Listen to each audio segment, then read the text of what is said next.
Chapter 12 to 15. I really must think these things through cause this shit ain't gonna cut it anymore. Let's recap, shall we? I woke up this morning at Might Tower bright-eyed and bushy-tailed to head out and patrol with All Might for a couple of hours and then come back and resume training. What I didn't expect to happen today was the fucking internet to literally explode. Absolutely every news outlet in this country is covering this story and pictures of mine and All Might's face are everywhere. Pictures of me and All Might flying through the air, All Might cheering me on as I punch villains in the face and return purses to old ladies are making rounds though every social networking site, more so because I'm the first intern All Might has had, ever. Even worse, every conspiracy theorist in the world has popped out of the woodwork spouting theories, their spin on theories and debunking theories and other shenanigans. I mean, this is just unreal. Everyone has their own ideas of who and what I am and that ranged from government experiment gone wrong, government experiment gone right and the most twisted of it all, that I'm All Might's illegitimate son or some variation on that theory. Even Izuku isn't free of scrutiny.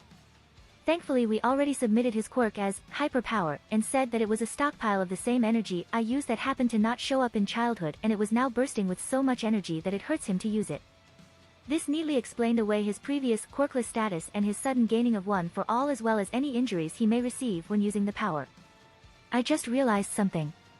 When Izuku's going to have his sport festival he's going to have to use his strength and parallels will be drawn between his and All Might's power and with me in the picture that will be seen as confirmation of the Dad Might theory. God damn it and fuck the media. Endeavor was quietly brooding in office while looking at the news. Fuck All Might and fuck him for not thinking about this possibility. It was obvious that the boy was All Might's son. Sure, he may not look like it, but that power was too great to be anything but All Might's genes at work. Although it was somewhat odd for the boy to have so many abilities, but his quirk was registered as energy manipulation, and while it was deliberately vague it did match what he knew about All Might's quirk. The elemental part of the quirk was a bit weird, but that might just be a mutation that occurred in him. As he thought more about it, Endeavor only grew angrier. The boy was powerful, no doubt, but he was also very smart, possibly taught by David Shield himself and judging from his academic performances that was looking highly likely. He was the same age as his greatest creation, Shoto, but Madara completely eclipsed him in both power and intelligence and that made Endeavor truly angry. The only consolation to this was that the younger twin brother of that boy was lacking compared to his sibling. Lower intelligence and dangerous defective power, he was just waste that they kept around for the sake of the media. Still just how All Might managed to hide his spawn Endeavor would never know but he had to make Shoto use his power and soon. That Madara was already a year ahead of him and Endeavor knew he won't stop growing. Once more Endeavor cursed himself for not allowing Shoto to take the recommended exam this year. In a darkened room sat a man with tubes connecting to his face to keep him alive. He was watching the news with a pensive expression on his face. This was unexpected. Master, came a raspy voice from one of the screen speakers. Yes, Tamura. Did you see the news, Master? That All Might, he's making a successor. The man wore a pensive expression on his face. This situation was truly unexpected. He supposed that All Might was truly making a successor, but one this skilled. Such display of martial prowess takes decades to learn and that would mean that the boy had been in training since early his childhood. Training that would be particularly harsh. This did not fit All Might's style at all. We must strike now, Master, before he gains more rep points. No, Tamura. We must wait. The Nomu isn't yet ready and the heroes are cautious. That boy and his family will be protected. You will get your chance for revenge, Tamura. That seemed to mollify the other and the conversation was terminated. The man stood in silence as he contemplated this new development. That child was special, no doubt about it, and for once in a long while the man known as All for One was surprised. Still, it won't be long before All Might passes on one for all to his true successor and he can finally put his plan into action and bring down the man that destroyed him. He will have his revenge. In another dark room a thin man in a light gray suit was replaying one of the videos caught during that day about All Might. On another screen was the first page of a news outlet with the title, All Might's Heir, Pillar of Strength. For the first time in a long while, Mirai Sasaki, also known as Sir Night-Eye in the pro-hero community, was at a loss. A couple of months ago All Might had called him to tell him that he had found a successor in a quirkless middle school student. It was unthinkable to Sir Night-Eye that a middle schooler could possibly succeed All Might as the symbol of peace. Furthermore, he already had his eye on a UA student with a suitable quirk and the right kind of personality to succeed All Might. He even invited him to be his intern in order to teach him how to use his quirk better. Permeation was a valuable quirk that would have aided All Might in his fight with All for One. Then came another surprise. Madara Midoriya's speech at the sport festival. No one had ever announced their desire to be a symbol, or in his case a pillar. What's more, that boy had crushed all his competitors at the sport festival in an impressive display of power. Could he be the one All Might had spoken about? No, he couldn't be, his powers were too diverse, and he had a quirk since childhood. Dread came over Night Eye. What if he's an offspring of All for One? But if that was the case, then why did All Might take him on as his first intern ever, giving rise to rumors about the two? Even the way they acted made them seem to be close, and they weren't doing anything to quell or dispel the rumors. Night Eye needed more information, and he needed advice. Hello, Gran Torino-san. Have you seen the news lately? I see. I'll pick you up later today. All Might was tired. He still had to do his paperwork. It was just the second day of young Madara's internship, and he was beginning to see just how exhausting it was to be a mentor for such an event. Previously he hadn't taken an intern because he was too busy, and then his injury got in the way, but Madara was a special case, even more so than his brother, young Izuku. His desire to be the pillar of strength came from a logical standpoint that was correct if a bit arrogant. Madara truly was the only one alive capable of competing with the bearers of One for All and All for One. No other human alive was that potentially powerful, and no other quirk had the sheer versatility that Chakra possessed. All Might had seen a snippet of Madara's power and prowess the day before, and more today. There were few situations where young Madara was useless, and those were quickly becoming scarce as he developed new techniques to deal with them in the future. Even a mere 2 days have drastically improved Madara's effectiveness in the field, and should such progress continue, All Might was sure that young Madara would be ready to take the final exam at the end of the year and graduate from UA, thusly becoming the youngest pro hero in history at just 15. Were it any other child, All Might would have protested it, but he had the feeling that Madara was much older than his body made him to be. Even so, he looked to be older than 14. There were none of the boyish traits that were found in his brother. Still, it galled All Might that Madara was sorely needed. All Might was stubborn, but even he could see the writing on the wall. His power was decreasing rapidly, and it would be years before young Izuku was truly ready to take off as his own hero. As Madara himself had said it, he was the best shot the world had at a peaceful transition between eras. And now he had to deal with his mentor and former sidekick. Great. There was a knock on the door. Come in, said All Might. 2 people walked into his office. Sir Night Eye, his former sidekick, and Gran Torino, the friend of his master and mentor. Tashinori, you're even more decrepit than last time I saw you, greeted Gran Torino gruffly. All Might paid no mind to his insult. He was used to his mentor's sharp tongue. All Might, we would like to discuss something about your intern, said Sir Night Eye. Please, sit. What do you want to know, said All Might.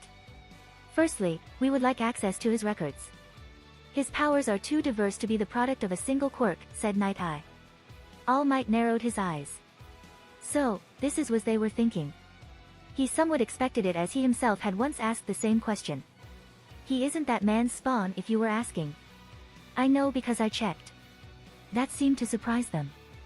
Then are you sure that he didn't develop that quirk naturally? Maybe he has some connection with One for All, asked Gran Torino. It really isn't my place to tell.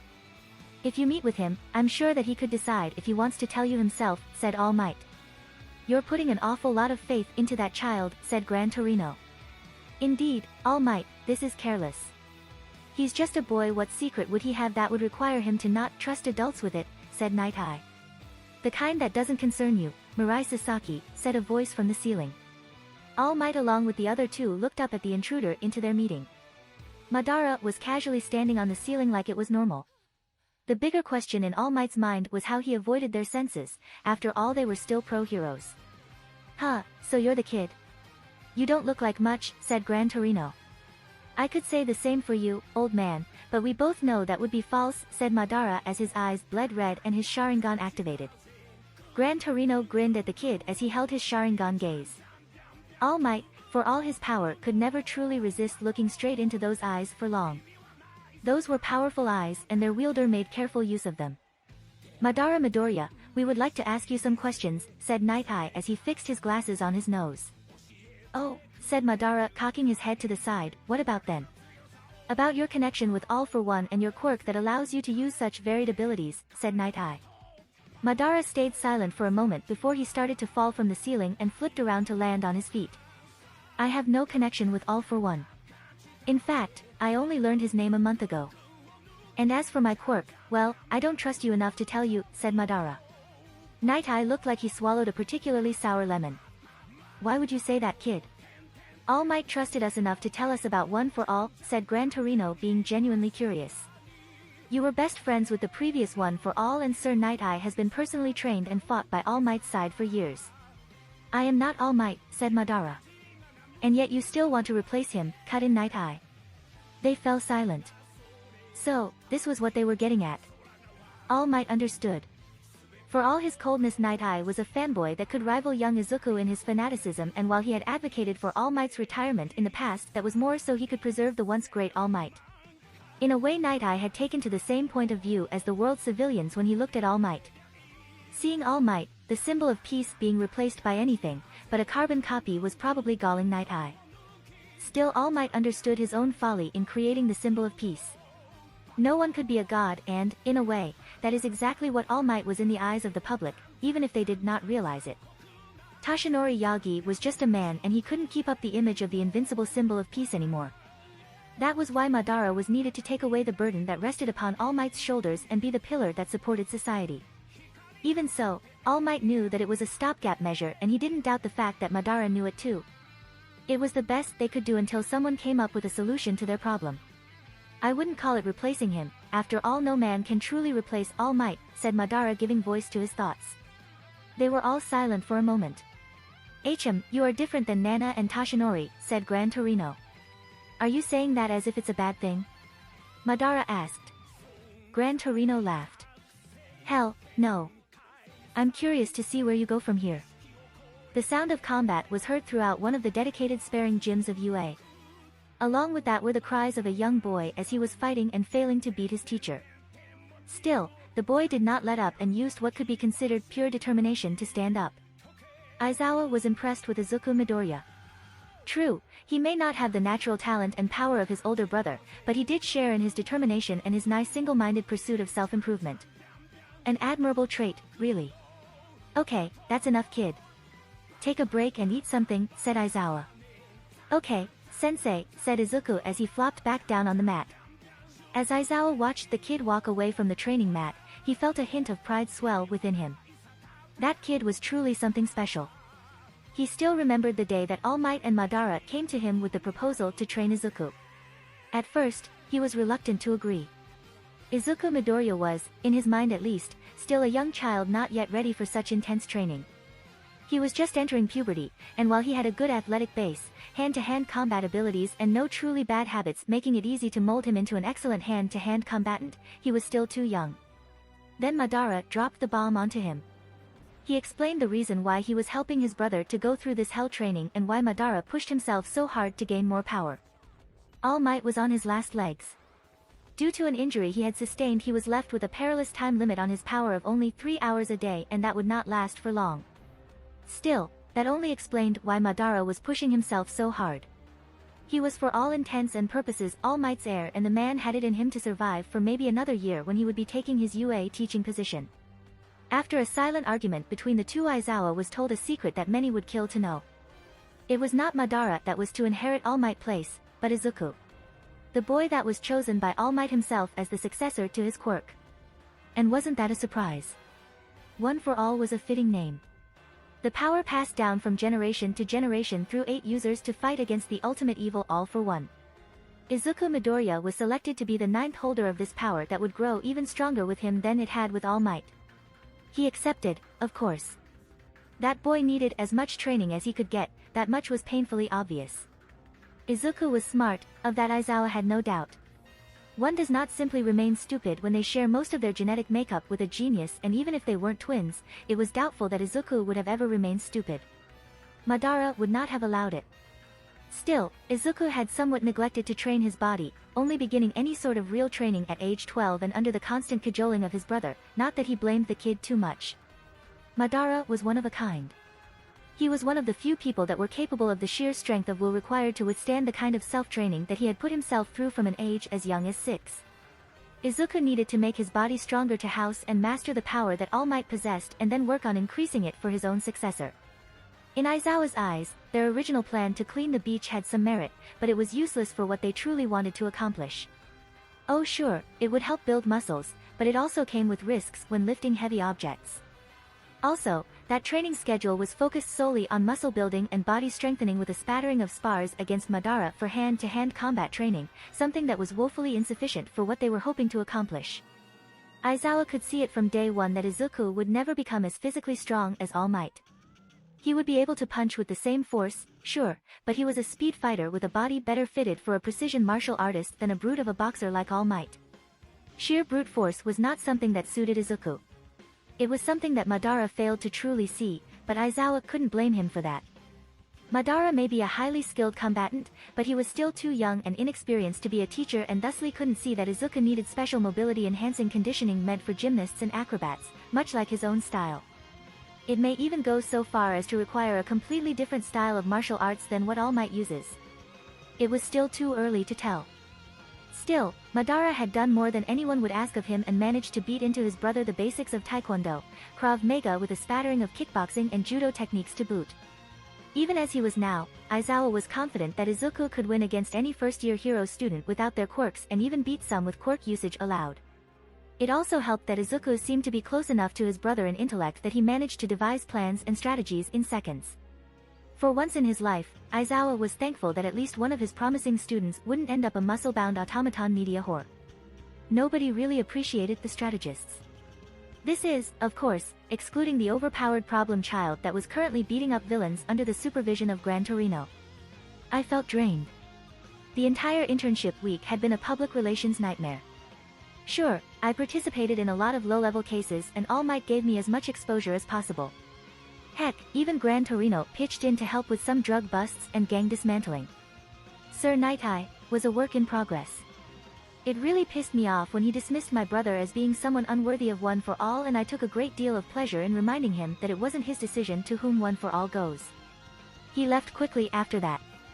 Thankfully Gran Torino seemed a tad bit more understanding and I actually get along pretty well with the old man, though for some reason All Might has this overly frightened look when he saw us grinning at each other after a good spar.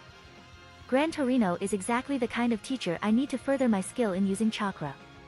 Heck, I even stopped wind-style training and focused entirely on what the old man had to offer. Don't get me wrong, All Might is a great teacher, but I don't need someone to teach me how to bring out the full power of my ability, I need someone to teach me how to refine its use into a sharp point. After all, what use is a fireball to take down a villain if you end up blowing up half the building you are in? I even managed to develop a few jutsu that should help later down the line. Coming back to school after that was something. Before we left, I had an argument with All Might about telling Aizawa-sensei about One for All. All Might was, of course, reluctant, but the thing is we can't afford to second-guess our allies like this. The UA staff is among the most trustworthy people I know of. I know this because I had background checks done on all of them before I even applied for the entrance exam. They don't know this, of course. What? It's not paranoia if they're truly out to get you. Still, if all goes well, I should be able to graduate at the end of the year, and that will put Aizawa-sensei in the perfect position to be the homeroom teacher of my brother's year. Honestly, after spending so much time with the man, I can say that he's one of the few people I would trust my brother's safety to. He needs to be aware of the dangers that Izuku will attract, even more so now that both he and my mom are in special protective programs. Somehow Mom has seen fit to rope All Might into having dinner at our house every night. I like this new change. The house seems livelier and Toshinori-sensei seems to smile, truly smile more often nowadays. Even I've become livelier. Previously I didn't spend that much time with my family. With Izuku, sure, I spent a lot of time with him, but I distanced myself from my mom a lot. Maybe it's some residual resentment from when I was little, or maybe she was just being overbearing and I couldn't handle it, but since I came back from the internship I've spent more time with my entire family than ever before. Still, I had to prepare myself for the first batch of exams. They will be relatively easy since my previous high school diploma waved away a good chunk of the tests I would have been required to take. Here's the thing with hero schools. In many regards they function as privatized military academies. Places like Shiketsu take it a step further than most, but all schools receive subsidies from the government based on the number of heroes they produce and their success rates. Looking at it like this, it is easy to see why UA has reigned as the undisputed king for hero schools. All Might and Endeavor, these are the top 2 heroes and their UA alumni, as well as many top 100 heroes. After all, the Hero Commission itself originally started life as a military organization. My situation in this entire system is special. The Hero Commission is painfully aware that All Might isn't as invincible as the media portrays him to be, and when they heard about me, my close relationship with All Might and my level of power, they were somewhat relieved and instantly jumped on the conspiracy bandwagon to help solidify my claim as successor to the symbol of peace. They were helped in this by us not denying the rumors about me being All Might's successor. They somehow managed to hype me up as an alternative for All Might, so when he moves out of the public eye and I step up to the plate, the citizens will understand that All Might wants to retire, and I would be there to act as their support once he does. His teaching career at UA would serve as a transition period and a way for All Might to have a hand in personally training Izuku during his schooling years. Still, it's tiring. I must be out and about almost constantly patrolling the streets, usually as a tag along for All Might, so in that regard it's as if my internship never truly ended. It's not like it's that much of a big deal. I managed to increase my chakra reserves a bit and make my shadow clones more durable, so if need be, I can simply send a shadow clone as All Might's tag along. It's not like these low-level criminals that we're constantly busting can pose a threat to it. After coming back from my internship, I spoke with Nizu to see if I could be allowed to take part in the support course classes. This is mostly so that I can get a license to build my own support items. I mean, honestly, besides a marginal increase in computing power, material sciences, robotics, and energy generation, this world isn't that much more advanced than my previous one. Oh, sure, their genetics research is miles ahead of where it was 200 years ago, and the same is true for their medical technology, but besides that, not much else has changed. There should have been space colonies at the very least, if not true interstellar travel. I have begun designing a new suit of armor made from state-of-the-art carbon-reinforced titanium alloys, and I've begun testing the chakra conductivity of different materials in the hopes of finding the correct alloy to make a sword out of. I wish to try making a sword out of them, since the gunbai is a tad too big for what I need it. After all, few situations require me to even use jutsu, since it's simply easier and more efficient to knock out my opponents by only looking at them. The gunbai will remain in my vault until I need to really blow something up. Alongside the armor itself, I'm going to begin my work in reproducing crystal-based computing. I know what you're thinking, crystal is too fragile to use in an armor, but that all depends on the type of crystal used. For most photonic computers it's best to use some sort of silicon-based crystal, but I managed to change that so that except for the actual nanocircuit lines embedded in the crystal, the rest can be any material you want, such as synthetic sapphires or diamonds. Add to that the lightweight nature of such computers and you can easily have a computer powerful enough to hack UA in the palm of your hand. Enough of that. I need to go back to training. I've got wind style down and I can go on to do lightning style. Lightning style chakra armor, here I come. The final exams were easy enough. After all, I had one written test and a practical battle against a teacher. For some reason none of the teachers were keen on going up against me, so in the end they settled for sending All Might against me. My goal was to either capture him or escape through a gate at the other end of the training ground. Right now, I was standing in front of the entrance to Training Ground B along with Aizawa. "Well, I'm ready," I said. "Go on and do your best, even if I know that I'll regret it," said Aizawa. I smiled and gave him a thumbs up while he looked at me as if I'd killed all his hopes and dreams. You know, his usual expression. I walked into the training ground as the horn sounded the start of the match. I didn't rush forward, and instead I used my Sharingan to check my surroundings. It wasn't long before I noticed a wall of air coming towards me. Shit, Earth style, Earth wall. The wall of Earth came up quickly enough to save me from the air blast, but it was soon smashed to bits and I was sent flying back. Well, hero. Here to defeat me, are you? I hope you can put up a better fight than this, said All Might. I must admit that guy can pull off the villain role quite well. I grinned as I wiped spit from my face, my Sharingan shining an unholy red light as I let loose my first dose of killing intent. "Oh, you're on," I said. I charged chakra through my body as I lunged at him, cracking the ground beneath my feet. All Might replied in kind, aiming his punch to my torso this time. I dogged it and let the Rasengan that I'd secretly charged before striking his arm, redirecting the blow to a nearby building and obliterating it. I'm not yet strong enough to go up against All Might in a straight-up taijutsu fight. Thankfully I have other skills that I can use to deal with him. I flash-stepped in front of him and before he could blink, I locked my eyes with him. Sharingan Genjutsu, paralysis. I jumped back. Give up. You know that you can't escape my genjutsu, I said. Ha, that's what you think, young Madara, but you're not the first one I've faced with the ability of illusions, said All Might as he launched himself at me again. I was stunned and only barely managed to flash step away. That's unexpected, but somewhat predictable. Still, to escape a genjutsu of the Sharingan with such ease is mildly disturbing. But then again, all I had to base the effectiveness of my techniques so far have been low-level thugs, and even against my previous spar with All Might I had not used genjutsu. Well, shit, it seems like this will turn out to be a ninjutsu battle after all. I body flickered out of the way of another attack and I began waving hand seals. Water style, water ball, I called out. I spat out 5 decent-sized balls of water that in the end only served to damage the surrounding buildings. All Might was charging up for another attack. Okay, then let's try something else. 2 hand seals and a great fireball was sent down range and exploded into a ball of fire. All Might dodged, of course, but it bought me enough time to work through the next set of hand seals. Wind style, air bullet. The attack hit All Might in full while he was in the air, sending him crashing through a building. He came to a stop as I finished my next set of hand seals. Earth style, mobile earth. The ground on which the building sat suddenly rose like a door from the ground and flipped the entire building into another. That sparked a domino effect that destroyed a good portion of the training ground. All was quiet for a few moments. I won. I asked out loud. Just then, All Might burst forth from the building with a nasty expression on his face. Shit. I quickly replaced myself with some rubble as I begun spewing fire and wind-style attacks at All Might. The guy dodged them, but he came out looking more ruffled than usual. I was so focused on hand seals and molding chakra that I failed to notice that All Might was working his way towards me. He managed to punch me in the gut so hard that I went flying through a building. Thankfully I was able to reinforce myself with chakra before he hit me, otherwise I would be in a world of hurt more than I am now. Impressive, young Madara.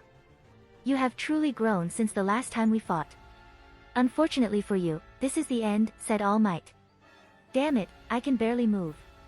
I don't have the time needed to launch large-scale attacks, and the only thing that would work on him right now is lightning style, which I don't have mastered. I looked up and saw a skyscraper balancing precariously, no doubt damaged by my previous barrage. Wind style, wind slash. I sent a blade of wind to its base that will hopefully allow it to collapse. It did collapse, and straight on All Might at that. I picked that time to withdraw. I can't win like this, and my only other safe option is to evacuate. That might be the best option of the bunch. I can send a shadow clone to the exit and have it make preparations for a replacement with the main body. But I have another option. This one, though, comes with greater risks. The strategy is untested, but if it proved to be effective, I could bring down All Might. Just the thought of that makes me giddy. First, I create a shadow clone and send it on its way. Then I use a special technique I began developing to channel pure yang chakra through my body. It helped speed up healing, but it wasn't true medical ninjutsu yet. I had only 7 minutes left, so I needed to be quick. I found All Might in the middle of the ruined street I recently fled. He was close enough to the exit that should I try to run, he could intercept me. I body flickered behind him. Hello there, I said. All Might turned to me surprised, only to be punched in the face with a stone-encased chakra-enhanced fist that sent him flying through a building. Ah, I've waited for so long to use that line. Now let's see if I can achieve the high ground. I began waving hand seals as All Might burst forth from the building and launched himself at me with air pressure. Ha! You can't defeat me, hero, bellowed All Might. Yeah, right. Keep dreaming, old man, I was just getting started. Fire style, great fire destruction. I yelled. The massive cone of fire spread ahead of me. The fire was so hot that it began melting the buildings and turning the ground into a lava field. All Might managed to escape, but not before he forced me to move by chucking debris at me. I can't see him, so that means that he retreated. I look at my watch and see that I have 5 more minutes. More than enough time. Meanwhile, All Might was seriously reconsidering his choice in life that led him to this fight. Shit, that kid has really gotten stronger. I would really hate to have to fight him at his prime. I used my sensory ability to find All Might and flash stepped in front of him. You're not getting away that easily, I said, and I punched him. For a fraction of a second our eyes crossed, and I smirked. Got you. I ducked under his return punch and dogged a kick, our eyes crossing again for barely a second. All Might tried to kick me again but missed. I grabbed his leg and used it as leverage to slam my knee into his chin, making him stumble back. All Might looked at me with disbelieving eyes and I just grinned. He had no idea what was going on. What I did was relatively simple. It's a new taijutsu style that I've begun developing. Since I only recently had the opportunity to use my Sharingan in battle, I've been tweaking my strong fist style to better work with the Sharingan's predictive abilities. In this case, I took this a step further and I've begun actively using the Sharingan's visual genjutsu abilities to cast subtle genjutsu on my opponent. It's not enough to be noticeable to anyone but another high-level chakra user. In the case of those without chakra, or any experience with illusion abilities, nothing would seem weird. After all my genjutsu does is alter the perception of the world slightly. It just so happens that slight difference is all it takes for my opponent to make mistakes. And mistakes against a chakra user means defeat. I pushed on, coating my fist with Earth Nature chakra to make it harder. I ducked under his punch and retaliated with a punch to his gut that made him spit out blood. I then swept his legs and jumped on him as he fell. I mentally sent the command to my clone to activate the jutsu and the ground beneath us turned to mud just enough for All Might to sink a bit and become immobile. All Might gasped and looked at me with wide eyes. I grinned. Night. Sharingan genjutsu, sleep, I said. My tomo spun as they waved the genjutsu. I could feel All Might resisting, but I kept our eyes locked and I poured more chakra into the technique until he finally fell asleep and returned to his normal emaciated state. The horn sounded. Winner, Madara Midoriya, the voice announced. I took All Might out of the ground and hauled him on my shoulder in a fireman carry. Fighting All Might is really draining, but I'm not that big of an asshole to leave him out there. After the fight, and after All Might woke up, I had a meeting with Aizawa and Nizu to review my battle with All Might. So, how did I do? I asked. You passed, overpowered problem child, said Aizawa in his usual bored monotone voice. Ha, I haven't lost a fight like that since I was training with Gran Torino, oh god. Said All Might as he began shivering and looking around the room. Somehow, I could swear that I heard an echoey call from Gran Torino to All Might. Okay, then am I good to go? I asked. Yes, you'll be allowed to take the provisional license exam in September. Until that time, we have allowed you to use the school grounds as training sites, said Nizu. Thank you very much, Principal Nizu, I said giving a bow. This was huge since I won't have to drain my savings account to buy a large piece of land in the mountains so that I can train jutsu and lightning release. Well anyways, I'm off to bed. I may not look like it, but my chakra is almost empty, though that is to be expected after one has fought All Might. I really need to up my chakra capacity to allow for longer duration engagements. The provisional license exam is normally held twice a year during the summer, and I was scheduled to take part in the one happening at the beginning of September. The remainder of summer was spent training lightning style and wind style. I managed to get a solid grip on the first and fully master the latter. I'm still in the early stages of making the Chidori, but what I have now is more than enough to deal with anyone I may encounter. After I defeated All Might in the practical exam, something that only happened because we weren't trying to kill each other, I was invited to I Island to partake in the expo there.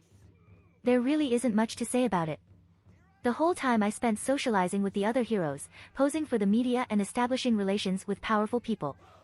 I did get to meet Endeavor though. He seemed to be scouting me for his agency. Yeah, that's not happening in 1,000 years, especially since All Might has this annoying habit of dumping more and more of his agency's paperwork onto me. Honestly, if I didn't know better, I'd say that All Might want to take me on as a sidekick. That is not happening. I will never be someone else's sidekick, even if it looks that way to the media. After all, what man that bears the name of the legendary Madara Uchiha while wielding the famed Sharingan would submit himself to such a lowly task? Okay, that's a bit much, but you get the point. It was fun on the island, even if David Shield was sending me odd looks. I tried to get a meeting with him, but between my busy schedule and his we didn't have the time. I hate all this politicking that comes along with being a hero. Honestly, you would think that this career path would be at least somewhat sheltered from all the bullshit that is politics. Unfortunately, I know better than anyone my age just how much political power heroes have. Let's have a little thought experiment, shall we? If at the time of an election it gets leaked that one of the major heroes, this meaning the top 10 or so, dislikes or disagrees with a politician or party, then the fanbase of that hero will mostly vote against said party. It's not that much of a problem in Japan, where there is a clear rule against such things, but in other countries, having the popular heroes on your side is an almost guaranteed win against any political opposition. That's not to say that there aren't factions in the hero circle, but they are mostly formed around agencies, and leading those agencies are the top pro-heroes. This neatly leads me back to the political shitstorm I unknowingly inherited. By this point it's clear that I am the successor to All Might. Someone saw the two of us duking it out during my exam, not that we were very subtle with all that destruction going around. The video is blurry, but it still went viral, and thusly the world now knows that I am capable of going up against All Might and being able to hold my own, something that not even Endeavor can claim. This, coupled with All Might's increasing absence from the world stage and my increasing appearances on it on top of my connections with Might Tower, has led the hero community to believe that All Might is retiring and that he's been building me up as his successor. It's something that we plan to confirm after I take my provisional license exam. So, to sum it all up, I just got the proverbial keys to the most powerful faction in the hero community, All Mights. There is already a boom in RIKUDOU memorabilia, and I'm slowly starting to gain my own fan base, and this is before I even managed to get my provisional license exam. I tailored my design to be that of a slightly edgier All Might, so that instead of bright spandex and big grin, I wear armor with intricate patterns in dark colors, and instead of All Might's signature grin, I put on a smirk. It seems to have done wonders to attract the younger generation to my banner. That, coupled with my easygoing nature when dealing with the media and the fans that accost me almost constantly, and you have a recipe for success.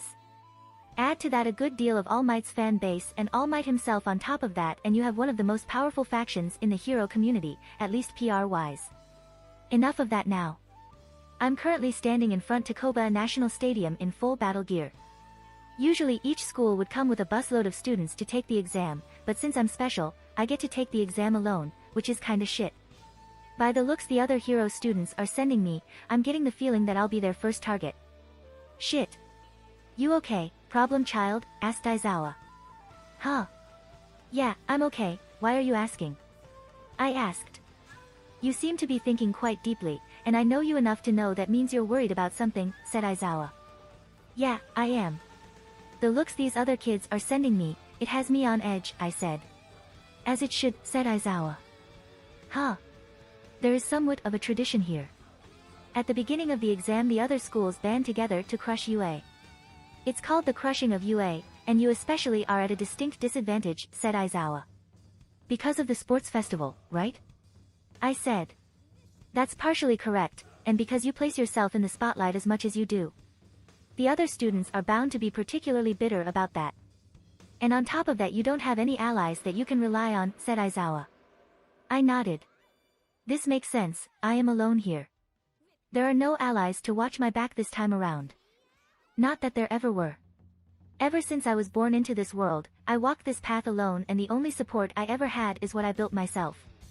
Izuku is the one that helped me the most by introducing me to All Might, and then I built myself as someone worthy to be his successor. I hope that I can live up to the expectations the world has placed on me. Well, no time to think about it, I muttered to myself as I began to walk towards the entrance. Kid, called out Aizawa. I turned to look at him. Good luck. I smirked and gave him the thumbs up. We were led in a big room. It was somewhat crowded as more than 1,000 hero course students from different hero schools were in the room. I was the only one from UA, and I could see the others singling me out. My suit was almost instantly recognizable to anyone that has watched the news in the last few months, and whomever happened to not recognize me would surely see me as a target by the wide berth the ones that did recognize me gave me. Soon enough a man that looked like he could use some rest came up to the podium. Welcome students to the Provisional Hero License Exams. I will be one of your evaluators. My name is Yakumaru Mera and I will be explaining this exam to you. The exam will be in 3 parts. Firstly, you will have to reach the safe house we have set up on the other side of the stadium while carrying this tag. Whomever loses it, is out of the race. To enter the safe house you need 2 tags. There are enough tags scattered across the stadium for 2/3 of you. You can also take tags from your fellow examinees. After all, the hero business is a competition. Information on the other challenges will be provided to those that finish the first task, said the man. The room began to shake a little as the walls and roof fell away, revealing that we were in an arena with 4 different zones. A city zone, an industrial zone, a mountain zone and a forest zone. Our safe house's location was currently unknown. And start, said the man. A horn sounded and I immediately put some distance between me and the rest of the students via a body flicker. It proved to be the right thing to do as the position I was in was instantly assaulted by students. Still, the majority of these students were a good 2 to 3 years older than me and had much more experience than I did. I may be able to go toe-to-toe with All Might in a controlled and known environment, but this was something different. Quantity had a quality of its own. The vast majority of the students turned towards me, seemingly ignoring all their rivalries that I'm sure schools have. Well, if it isn't the star of UA, said one of the students that, by the look of their uniform came from Shiketsu. Oh, and what about it? I asked back. My Sharingan was already searching for targets among the mass in front of me. I could sense that they were trying to surround me. I flooded my body with lightning-natured chakra. I wasn't quite yet ready to use the famed lightning chakra armor of the Rikudous, and honestly I still had a ways to go before I could even reconstruct it, but even this relatively small action brought me from contending with All Might's speed to beating it, even if just barely. Still, it won't be long until I'm running along at light speed like the Rikudous. I wonder what the media would say when the vaunted genius disciple of All Might fails to gain his provisional license, said the same guy. So sure, are you? Of your success? I asked. He laughed. Look around you. You may have beaten the others of your year at the sports festival, but you're in the big leagues now, kid. Everyone here could have done the same, he bragged. Of that I have my doubts. Even first years weren't quite so defenseless as to be unable to take on a single quirked individual, even if they are more powerful and have more experience than them. Of course there are exceptions to this, but those only apply to people with truly exotic quirks. I remained silent and the guy's smirk fell. So that's how it is, no matter. Attack, he yelled. Almost at once the entirety of the students attacked. I managed to dodge the first wave of long-range attacks, and I made a few hand seals and spat out a dozen beach ball-sized balls of flame at the incoming mass of what I assumed were close-quarters specialists. The attack had the desired effect of dispersing them and allowed me to close the distance and take out a couple and snag myself the second tag that I needed to complete this task. Still, the attack didn't let up, and as I tried to escape, my escape routes were constantly cut off by pillars of earth and an annoying bastard with a mutation that allowed him to reach my speed level in short bursts. It was clear that I was getting hemmed in as the others seemed reluctant to directly attack me. Probably in an attempt to wear me down. A shame that my chakra reserves have reached Kage level in these last few months of training. They'll run out of stamina long before I do, but their number is a problem. Let's see if I can scatter them and forge a path. With a few hand seals, several plasma balls were sent racing towards the front lines when their trajectory was seemingly diverted by the guy from Shiketsu that was taunting me earlier. They were rendered ineffective, and I need a plan to deal with that guy.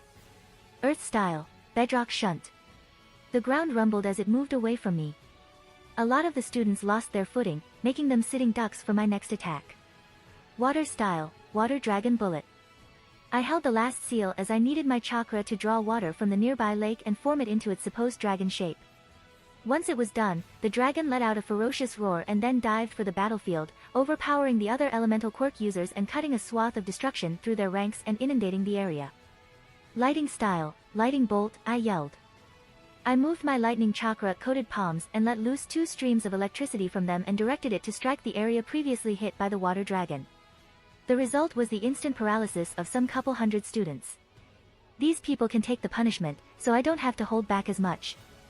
I quickly moved to take advantage of the confusion and disappear into the city. Once there, I searched for an office building and laid low. I then created a shadow clone and had it transform into a bird.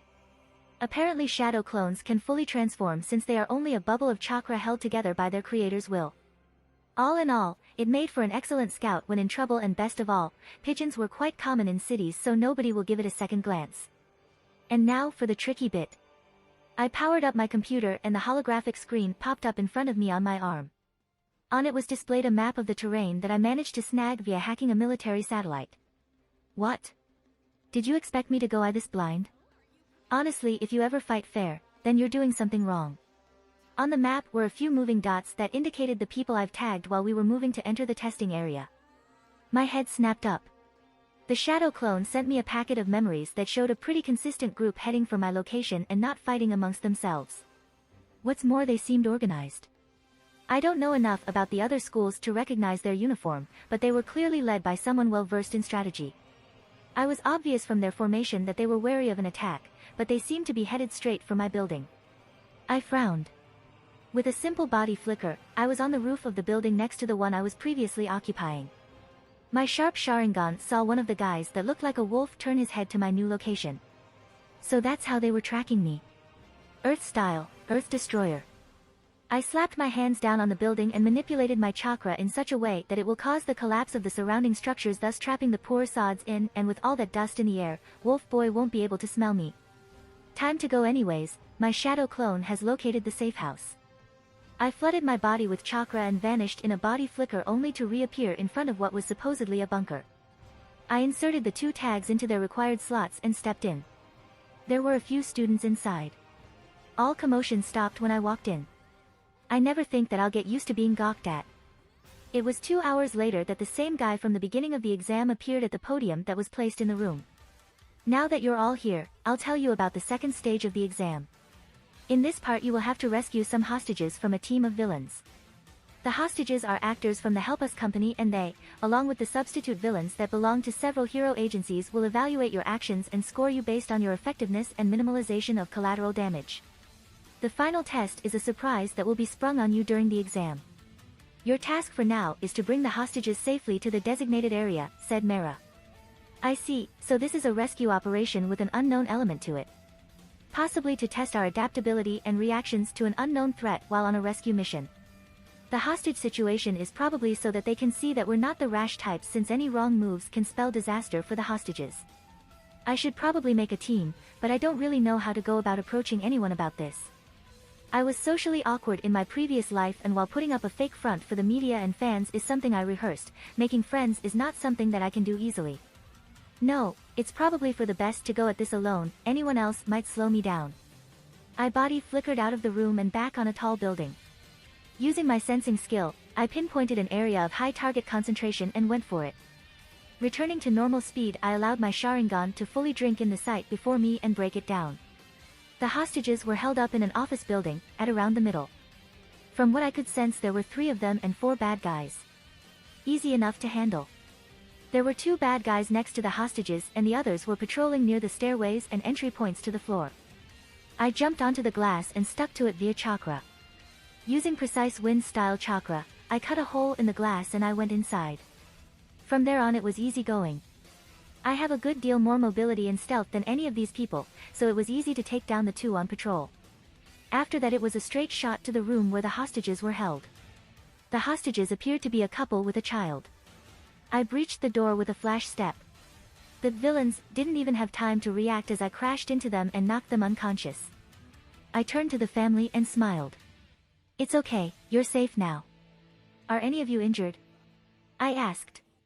My Sharingan was deactivated because it scared people. I learned this while on my internship. These eyes are good for looking cool, but not so good for trying to calm down civilians, unless I want to put them into a genjutsu. No, thank you, replied the guy. The response was somewhat clipped. Before I could say anything else, I heard a siren wail through the stadium. Attention participants, the 3rd phase is now beginning. Villains have infiltrated the arena in force and are moving to take hold of the designated area for hostages. Your task is to get the hostages to safety by any means necessary. Shit. I turned back to the couple. Can you walk? We need to get going, I said. We're okay, said the woman as she took the child by the hand. Honestly, I have no idea if it is a child or a midget, but whatever. I looked out the window and saw the street swarming with villains. Okay, new plan. Are any of you afraid of heights? I asked. They looked at each other in bewilderment and shook their heads. I formed the iconic cross sign and 3 shadow clones popped up, each one picking up 1 member of the family. Hang on tight. I dived through the window and crashed into the middle of the mob of villains. Water style, waterfall. The torrent of water washed over the street and the still confused villain substitutes, granting my clones the time needed to jump and disappear into body flickers towards the area with the other hostages. After I dealt with some of the stragglers, I too headed there, and I arrived just in time to see Endeavor land at the head of the mass of villains. His appearance shocked the exam takers. As you can see, the pro hero Endeavor has graciously accepted our offer to test this new format of the exam. Your task remains the same, and don't worry. He won't be going hard on your, said Mara. I landed between Endeavor and the other exam takers. Go! Get the civilians out of here! I yelled. That seemed to do the trick as the other students all formed up began evacuating the hostages, while leaving me to deal with the number 2 hero. This will be difficult. Endeavor is a whole other kettle of fish than All Might, and I'm already down a bit of my reserves. I can't afford a prolonged ninjutsu slugfest with Endeavor because who knows what's waiting for me going forwards. Hopefully my water style is enough to deal with him. Huh, so you're All Might's brat, said Endeavor. Man, I wish I had my gun by right about now. I did not answer and dropped in a combat stance, chakra swirling through me and augmenting me the best it could. Endeavor seemed to take this as an invitation to attack, and he let out a torrent of flame from his fist. My hands flashed through the necessary seals. Water's style, water wall. Water from the ground rose up to counter the flame, and they left behind only steam and smoke. It was fortunate that my Sharingan detected movement in the smoke and that I managed to dodge Endeavor's flaming fist.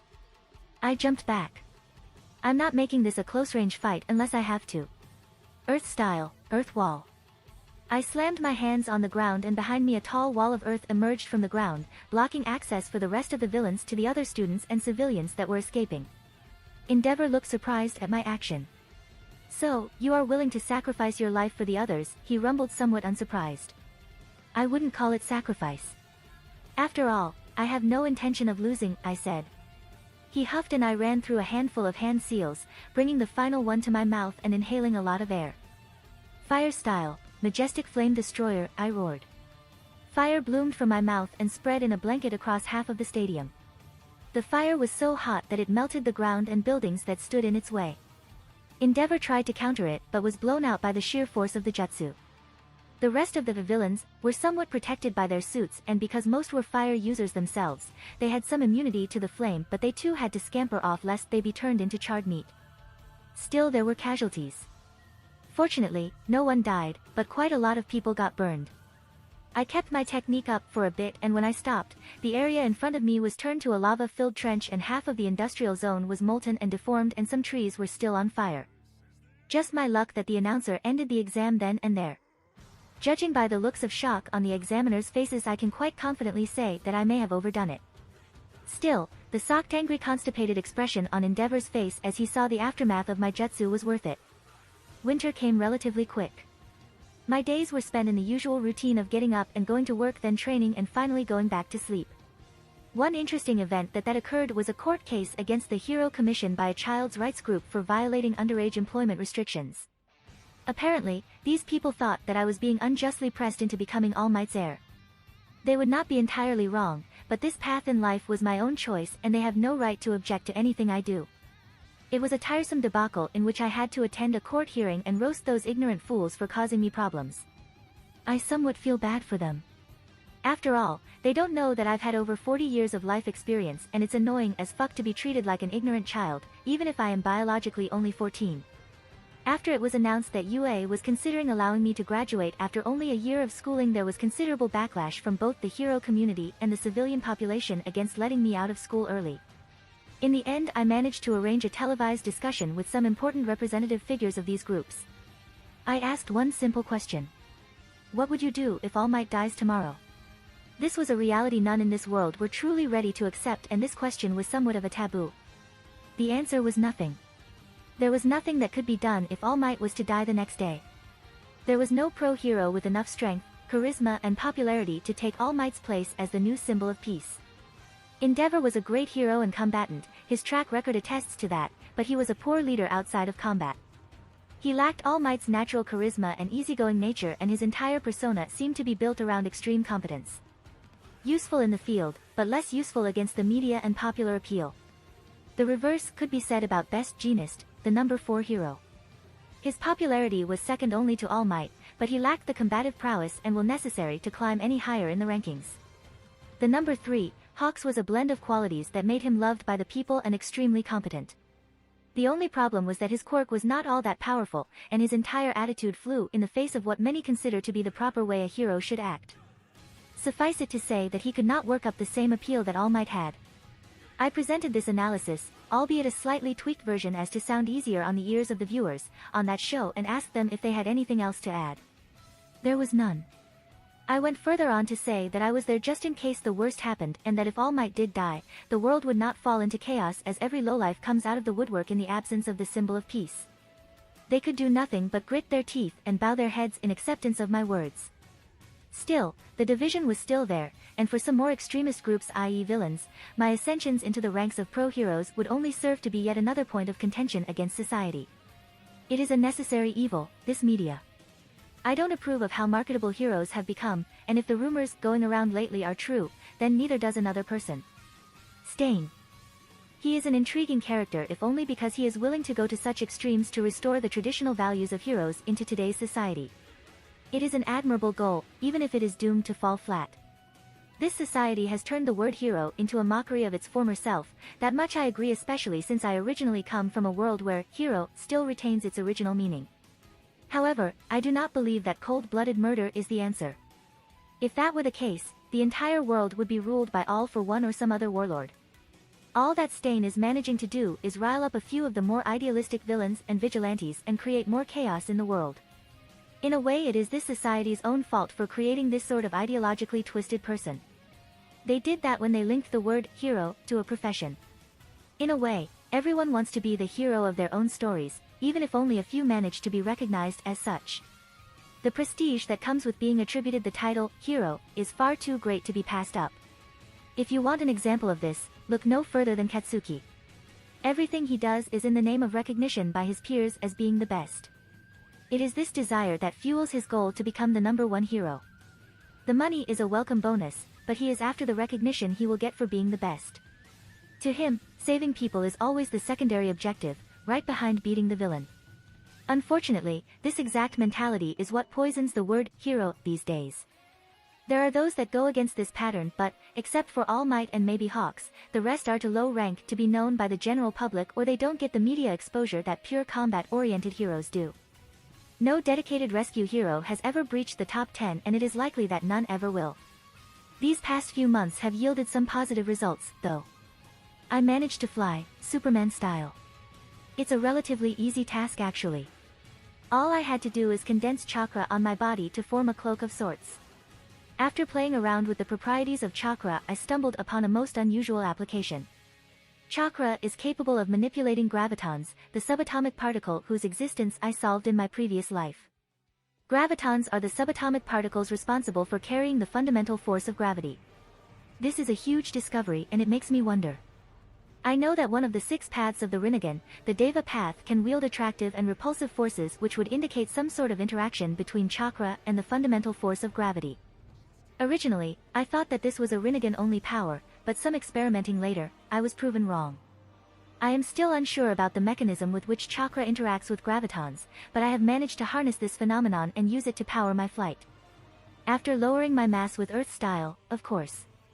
The type and strength of gravitic propulsion I can currently generate is still too weak to lift me up of Earth's surface under normal conditions, but with Earth style I am capable of freely manipulating my mass and thusly making such a method of propulsion viable. I am still working on some sort of telekinesis based on gravity manipulation, but so far it has proven to be unsuccessful. I suspect that the Rinnegan itself may offer a solution to this in the form of a focus for chakra-graviton interactions and a method of directing the resulting forces. What was also successful was my recreation of another iconic jutsu from Naruto, the Raisin Shuriken. It was a bitch and a half to develop, least of all because the clones kept popping every time I lost even the slightest bit wind chakra through the containment layer. I also managed to create the Razanova, a fire-style charged Rasengan, and I have begun my theoretical work on what I call the Singularity Rasengan. This last jutsu will be the most powerful and destructive technique in my arsenal except for my dojitsu and, hopefully, 6 paths powers. What a Singularity Rasengan is, at its most basic form, is my attempt to merge chakra's gravity manipulation powers with the Rasengan and thusly creating a temporary controlled singularity at a targeted point. It's basically a throwable mini black hole. A single normal-sized Singularity Rasengan could theoretically devastate an entire island and eat up a good chunk of it. It's so powerful that the Hero Commission may have to step in to ensure that I won't be throwing these things around without prior thought. It is tempting to imagine the sheer devastation an Udama Singularity Rasengan could do, but I'm not liking the idea of being considered a human-shaped WMD by the UN. There have been cases of this happening and the result is never pretty. The Hero 13 is considered as such because if he lost control of his quirk it would literally spell doom for this planet, so his movements are strictly monitored to ensure that he would not turn against us. Thankfully the people in charge know how to keep this discreet, and so 13 doesn't know that he's being watched and has been watched ever since he was 4. I believe that this jutsu will be up there in destructive power with the Baijidama of the Nine Tails. My attempts at making the Chidori have finally begun to bear some fruit, and other recent breakthroughs in material science allowed me to upgrade my armor with an extremely advanced inner layer. This inner layer is special because it contains a layer of hydrostatic gel made from a type of smart matter designed to keep me comfortable while wearing the armor for days on end. On top of that, I managed to create a secondary artificial external chakra pathway system with the use of a titanium iridium alloy that, when specially treated with certain strands of biological material extracted from my tenketsu, makes what can only be described as a chakra superconductor. This, along with something I call a chakra converter, ensured the armor's power generation necessities were met. This has been what I needed to finish my work on the Mjolnir project, thusly paying homage to my former life's nerd gods. The Mjolnir project is something that I have been working on in secret since I don't have my support license just yet, but in theory it should help boost my already immense physical strength to even greater heights, as well as provide an almost impenetrable defense due to the quantum-locked titanium chromium carbide outer armor layers that I have designed to look like a modern take on Madara Uchiha's iconic armor, even if it is black instead of red. I have designed this suit to be used in conjunction with the lightning cloak and ensured that they should mesh well together to provide an almost unbeatable defense.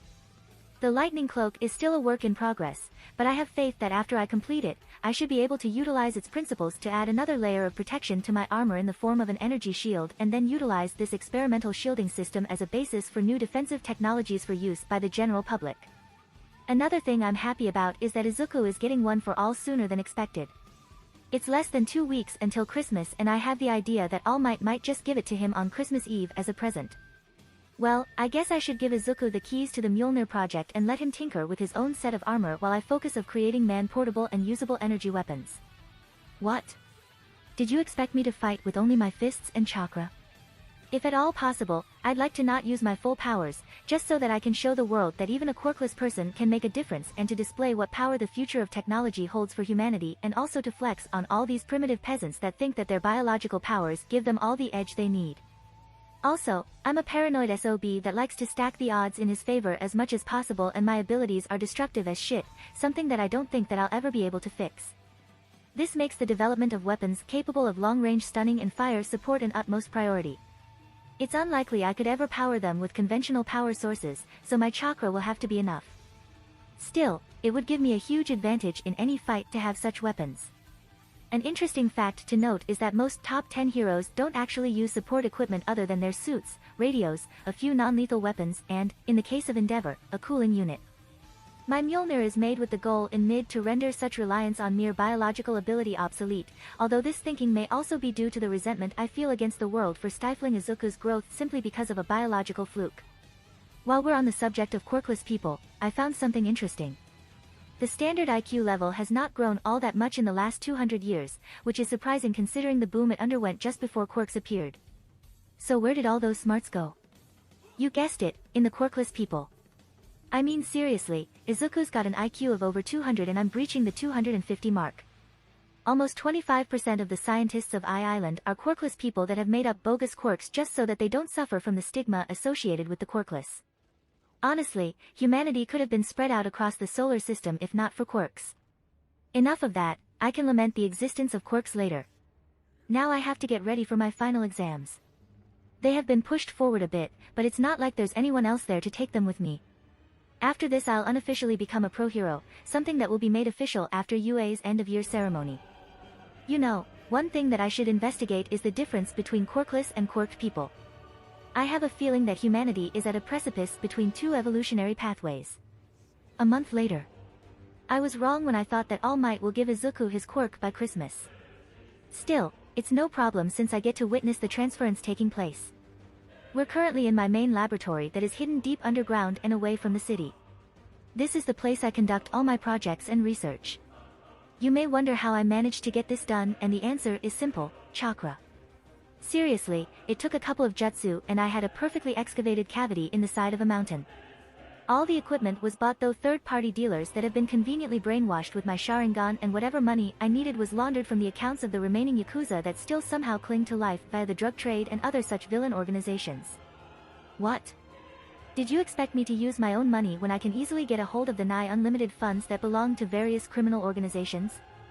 I also made the thefts look like they have been the work of rival gangs, and thusly I started a few gang wars that I, of course, helped suppress, thus increasing my prestige and popularity all the while decreasing their resources. I never did say that I was above doing morally questionable things in pursuit of my goals. So, we're ready to do this? I asked. Yep, said Izuku, who was bouncing back and forth on the balls of his feet. I looked on amused as my brother looked around like an excited puppy, no sure if he should be more excited about the tech around him or the fact that he was receiving a quirk. So, how will this work? I asked as I began final checks on the measuring equipment. This was a tremendous opportunity to study one of the most unique quirks in the world. It's quite simple. Young Izuku will need to swallow some of my DNA, and in a few hours, he will be the next bearer of One for All, said All Might in his skinny form. I turned towards him, somewhat confused. That's it? Asked Izuku, equally surprised. All Might nodded. So, what's stopping people for stealing away your quirk then? I asked. It doesn't work that way. The person who has it must willingly transfer the power to his chosen successor, otherwise the transfer won't work, said All Might. That makes sense. I would be quite a weakness if I had to be careful about my DNA all the time, said Izuku. Now, if we're done with the questions, All Might buffed up. Eat this, he said as he shoved a strand of his hair in Izuku's face. Both Izuku and I looked at him like he was some sort of retarded monkey, and All Might must have felt the true meaning of our stares if the sweat he was beginning to show was any indication.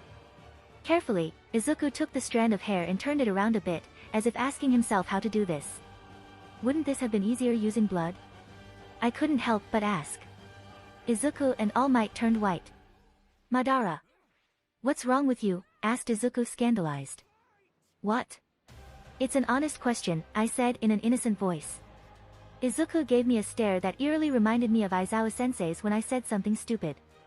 I didn't think my little brother was capable of this. He's spending too much time with the fake hobo. This is not one of your games, Nii-san, said Izuku seriously. I rolled my eyes. I know that, eyes must say that it'd be cooler if this transference happened by drinking blood rather than hair. What? Did you really expect me to do nothing all day but train and work in the lab?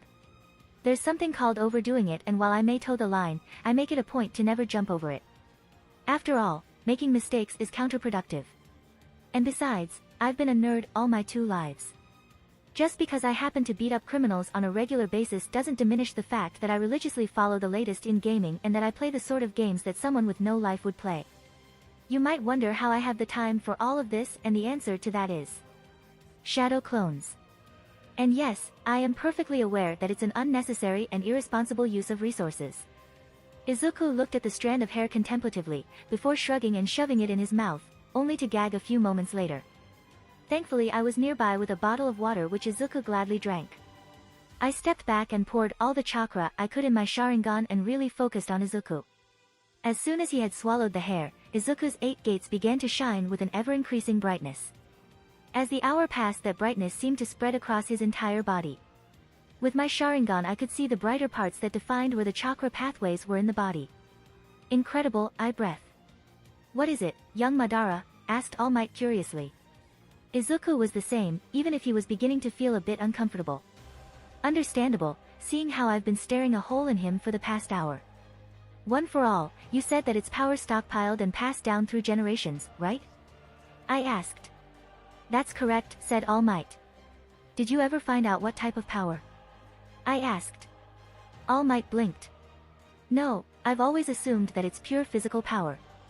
I giggled. Oh, how wrong you are, All Might. It's not physical power, it's nature energy. I said excitedly. Nature energy? Like what you're supposed to use for Sage Mode? Asked Izuku, rightfully shocked. I nodded. Nature energy? Sage Mode? What is this? Asked All Might, confused. I turned to him. Nature energy is all around us. It's produced by every living being on this planet, and it interacts with humans in very special ways. All the mutation quirks you see every day are a byproduct of a person unknowingly trying to become a sage, that is, a being that can borrow nature energy from the world and use it to increase their physical abilities tremendously. You know, All Might, before today I always wondered just what type of power was One for All, because if it was chakra like mine, you would have felt some difference and maybe found some other applications for it, I said. So, what does it mean, Nii-san? Asked Izuku. It means, little brother, that you can become the only one on this world that will ever be able to hope to ever challenge me, I said with a smile. Izuku looked at me with wide eyes. Really? He asked in a whispered tone. Really, I confirmed with a nod. Izuku looked lost in thought for a moment before he looked at me with fire in his eyes and said, I'll beat you one day. I grinned savagely, something that Izuku reciprocated. I'm looking forward to when that day comes. Meanwhile, in the background, All Might was hiding behind a computer console, crying and asking himself, why me? Why do I have to deal with the two most overpowered children in the world? I'm not even their father. After a few hours, the transfer of power finished and I finally got to take an in-depth look at One for All, something that I hadn't dared do while it was in All Might due to the latter's crippled state. Izuku was currently lying on a table shirtless and connected to all sorts of sensors as I used a diagnostic jutsu on him. The jutsu was part of my attempt to recreate medical ninjutsu. The recreation was partially successful, but I'll need years to refine it to something even resembling competency by Narutoverse standards. The jutsu still required machines to interpret the results. Find anything? Asked Izuku in a tone that was equally bored and anxious. I don't know. It seems that there is something else that was transferred with the quirk factor, I said. Huh? What do you mean? Asked Izuku. Well, the quirk factor latched onto your gate of opening, that's normal, but there is another thing that came with it and latched onto the gate of view. Honestly, the best I can describe it as is a condensed ball of yin chakra with something at its core, I said. Izuku looked confused, but I couldn't blame him. I was confused as well. The quirk had formed a secondary chakra nexus next to his original one that stored in it tremendous amounts of natural energy. More than it should be physically possible in fact. A chakra nexus is like a pool where chakra gathers when not in use by an active chakra wielder. Most people don't have one because their quirk factor serves as one, but quirkless people have nexuses. I think I just found that the best way to jumpstart another person's chakra production is to simply boost this nexus from the outside, and in a way that's exactly what One for All had done. Izuku's nexus was growing, but it was horribly imbalanced.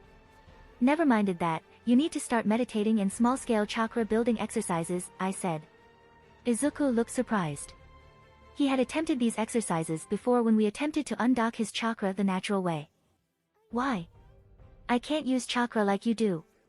Well, now you might be able to, eventually, seeing as One for All is just a big vessel full of nature energy, I said. Izuku didn't look convinced. I sighed. Look, this is dangerous stuff we're dealing with here. Natural energy isn't meant to be used as a substitute for normal chakra. You need to balance it with your own yin-yang energies if you want to prevent damaging your body. Right now, you've barely begun production of your own chakra stores, and even attempting to use One for All will probably have severe consequences on your body.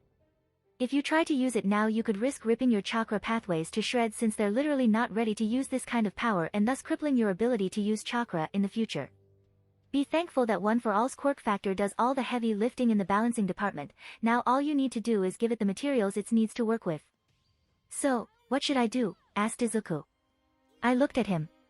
Izuku looked depressed and I couldn't help but sigh. This was his dream, he had trained for this for months on end, and I basically told him that he had to start again from zero. Come on, up you go, I said as I helped him up, disconnected the sensors and handed him a t-shirt I had lying around. Since we were basically identical, save for the haircut and hair color, we shared our wardrobe a lot when we were kids.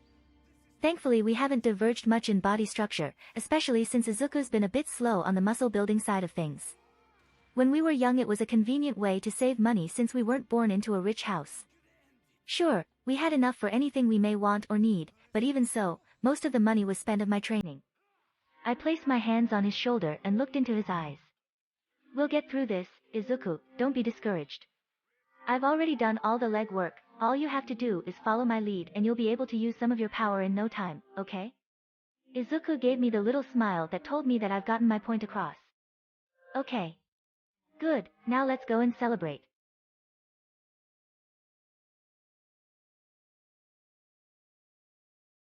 If you like this content, don't forget to like and subscribe. See you later, bye bye.